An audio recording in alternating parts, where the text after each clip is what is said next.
Ciao e benvenuti a Sei sicuro? Il podcast di CNA. Abbiamo realizzato 10 episodi dedicati ad approfondire i temi della sicurezza e della salute nei cantieri, in ambito artigianale, imprenditoriale e sociale. L'obiettivo è diffondere cultura, consapevolezza e strumenti pratici, posizionando CNA come punto di riferimento autorevole e innovativo nella comunicazione di queste tematiche. In questo primo episodio, che abbiamo intitolato Prima la sicurezza, proveremo a introdurre i concetti basilari della cultura della prevenzione. Molti pensano che la sicurezza significhi fare carte o fare un corso, ma la cultura della prevenzione non è un gesto singolo, è un modo di lavorare, di comportarsi, di vivere con i principi della prevenzione, dentro e fuori dal lavoro, a casa come nel tempo libero, sempre. Significa saper valutare correttamente i rischi dell'ambiente che ci circonda.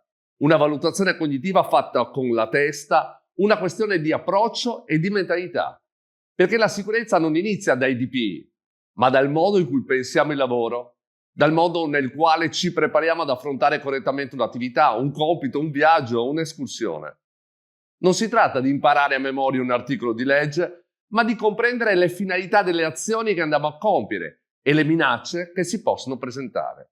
È l'idea che ogni attività, anche la più semplice, presenti un rischio e che questo debba essere correttamente valutato. È la consapevolezza dei gesti e della ricaduta dei nostri comportamenti, ovvero saper rispondere preventivamente alla domanda: che cosa potrebbe succedere se? Che cosa potrebbe succedere se cammino in copertura senza protezioni? Che cosa potrebbe succedere se manca un parapetto? Che cosa potrebbe succedere se chi manovra l'escavatore non mi vede? Ed è l'atteggiamento che porta a chiedersi: come lo faccio senza farmi male?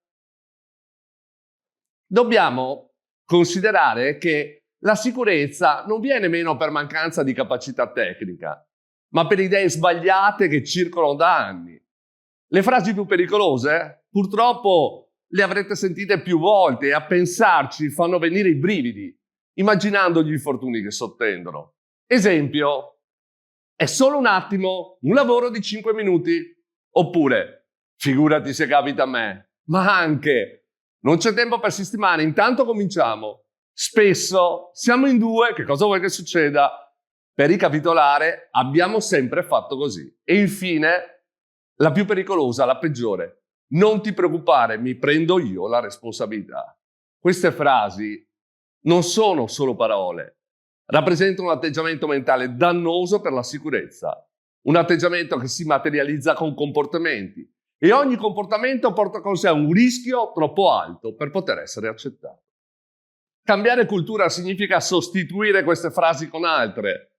La cultura della sicurezza è fatta di convinzioni, che la vita e la salute sono i beni più preziosi da proteggere, che la prevenzione è un valore e non è un costo, che gli incidenti sono evitabili, che ognuno di noi può compiere errori, che ogni persona ha responsabilità verso se stessa e verso gli altri, che la sicurezza parte da noi stessi, che quando è necessario bisogna dire di no.